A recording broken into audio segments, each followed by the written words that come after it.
We have a new Turo leader, and we have an interesting lesson that we can share with everyone who's interested in Turo. And I have a warning at the end of this video for anyone who's interested in Turo. All right, let's try this again. If I was to say that I have already recorded this video 5 times, I would probably be understating it, because every time I record this video, one of my softwares freaks out, or my mic freaks out, or something freaks out. And if this doesn't record this time, I'm going to freak out, because this is not that complicated. In an effort to get you all decent looking, decent sounding, decent quality stuff, take 5. So let's start off with the new Turo leader. As you remember, if you watched our video, it was titled something like, "The most profitable car we have on Turo is not what you'd expect." That video was specifically about our most profitable car back 5/25/25. That video showed that our 2016 Ford Explorer, which was a little over $12,200 to buy, but was killing all of our other vehicles, was the most profitable vehicle on our fleet. So that was just killing it. We were super excited it was killing it. It was punching way above its weight. Like the Explorer here is $12,200. That was a Ford Explorer, right? The second place was our Infiniti QX60.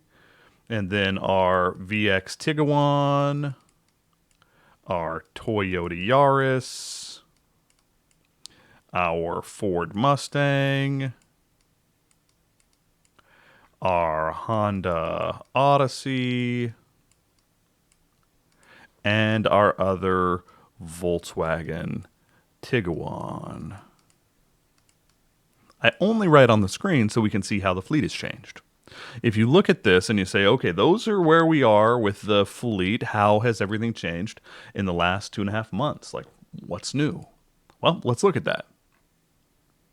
At this point, this is what the fleet looks like. So you'll notice that our Infiniti QX60 went from 2nd to 1st. You'll notice that our Volkswagen Tiguan went from 3rd to 4th. You'll notice that our Toyota Yaris dropped off the leaderboard. Somewhere it's down in the fleet, somewhere in the 23 cars. Our Ford Mustang shot up the chart to 2nd. You'll see, okay, that's a summer car. It's doing well in the summer. Our Honda Odyssey shot up the chart. Maybe. That might be the same Honda Odyssey. I'm not going to look back at it right now, but I'm assuming our Honda Odyssey shot up the chart. Or it's that one. Or it's that one. Or it's that one. It's one of those Honda Odysseys shot up the chart. It's in the chart, right? The other Volkswagen Tiguan isn't there, so it must have dropped off the chart. But the question is, what happened to the Ford Explorer?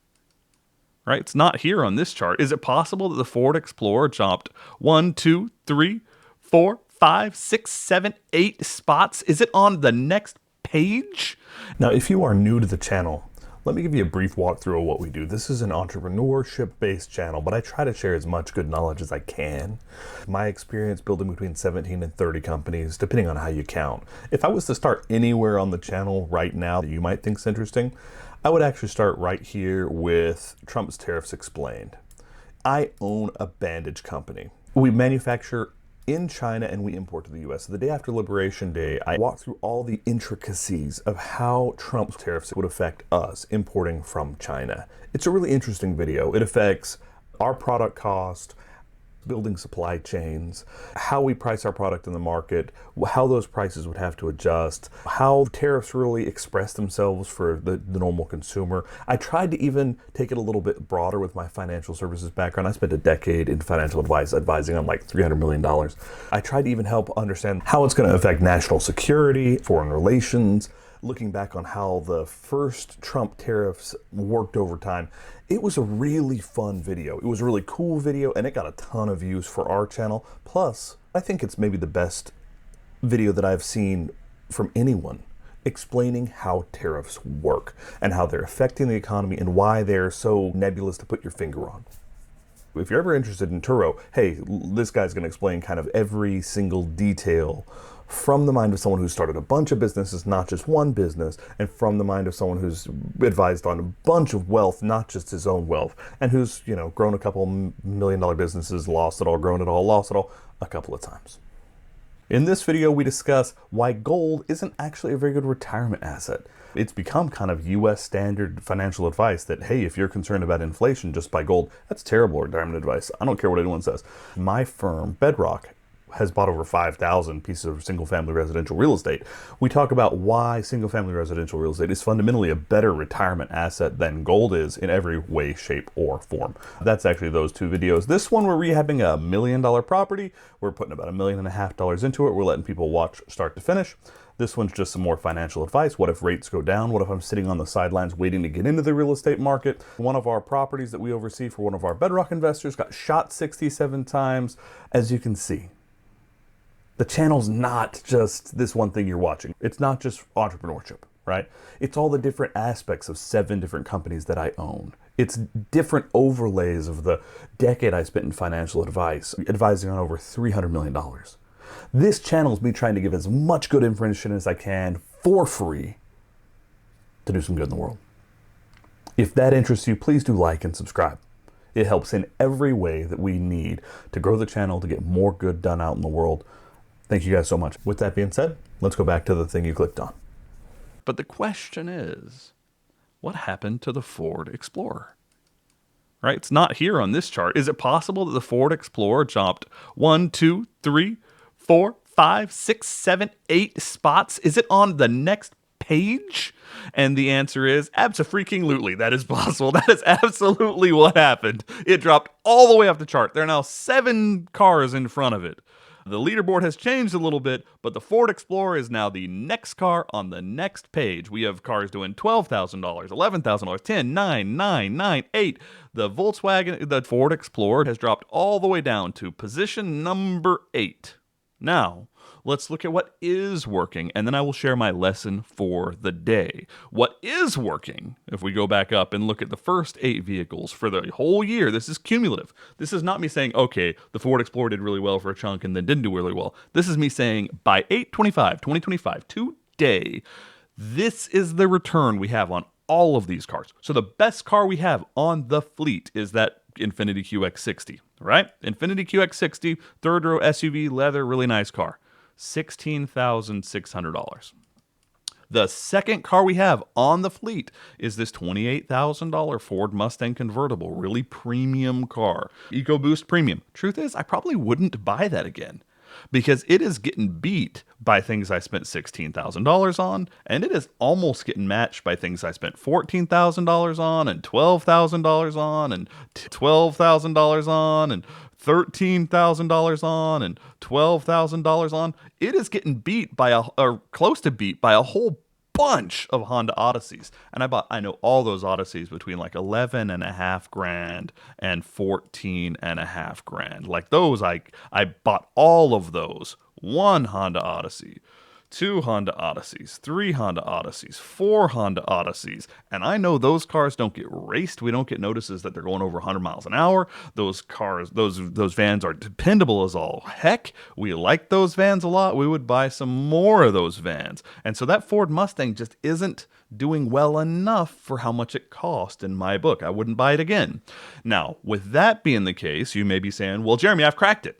After looking with a razor-sharp mind at your books, I know what my Turo fleet's going to be. My Turo is going to be an absolute ton of Honda Odysseys, right? That's what I should do. I should just go buy a bunch of Honda Odysseys because based on what you're saying, just buy a bunch of Honda Odysseys. And that, my friends, it brings us to the lesson of the day. The lesson of the day is, drum roll, please. Okay, there's no drum roll. It's just me sitting here recording. The lesson of the day is, do not buy all of the same car. I cannot overstate it enough because the lesson of the day is not taught by the successful Odysseys. The lesson for the day is taught by the failure of my Ford Explorers because I did what you were going to do. After the last video, you're like, man, that Ford Explorer is killing it. He spent $12,000 on it. 6 months in, 5 months in, he's already got $5 or $6 grand. He's going to kill it this year. It's going to be his best car. So I went out like you all thought I would, and I went and bought another Ford Explorer. Now, if you contrast these, it's a year newer, the new one. It's red. It's a beautiful car. It's a sport, which is a little premium. It's got leather seats. It's got entertainment, the whole 9 yards. It's a much nicer car. Lower mileage. We were pumped. But we were pumped to get this new Ford Explorer on Turo and let it ride for the whole summer. But you might notice a little sneaky part of these two pictures I'm sharing, all right? You notice this one right here? Unlisted. Same thing with its big brother, unlisted. And the reason for that is because both of them have factory recalls open. Now, factory recalls take your car off Turo. If there is a recall of any type, safety or not, if there is a recall, it is off Turo. You cannot have it listed. And you might notice, if you watch the other video on this one, I bought a car for $16,000 on Turo and made this much, or the most profitable car on Turo isn't what you think. If you go watch that video, you'll remember that I bought this car for about $12,200. And when I bought it, there was an open recall that I didn't realize did not have a solution. And the solution was that the B pillar right here has a little piece of plastic right there, and that little piece of plastic has a tendency to fall off. All right? And so they said, hey, we're going to say that's a hazard to other people in traffic. You're not allowed to drive that car down the road. Now, mine had already fallen off, but it doesn't matter. It doesn't matter. There was an open recall on the vehicle. Turo does not screw around with recalls. I kind of get it. And so the B pillar had this tiny piece of plastic that would fall off that covers the metal, and we had to wait until they had new pieces of plastic, and when they put it on, then we were able to put the car back on Turo. And then it did super, super well. I made my first video. We went out and bought another Ford Explorer. This recall was done only to have all of these same Explorers have another recall on this piece of plastic right here on the A pillar. And now there's a different piece of plastic that tends to fall off on these Ford Explorers, which means I can't have any of them listed on Turo. So what we get to do instead is we get to call Ford once a week and say, hey, how about this recall? Do we have a solution yet? To which Ford says, no, we don't have a solution. We've got to figure out how to attach the plastic right. And we're like, well, is that going to be a huge hurry? And they say, no, it's not. We're going to move slow as molasses, slow as a snail in summer. And so we say, well, that's sad because I've got two Ford Explorers that I'm not earning any money on. And they say, well, sucks to suck. And we're like, well, it sucks to suck. And so we've got these two Ford Explorers that are just sitting doing nothing, except that's not the way I really do business. I don't usually lose money when I can help it.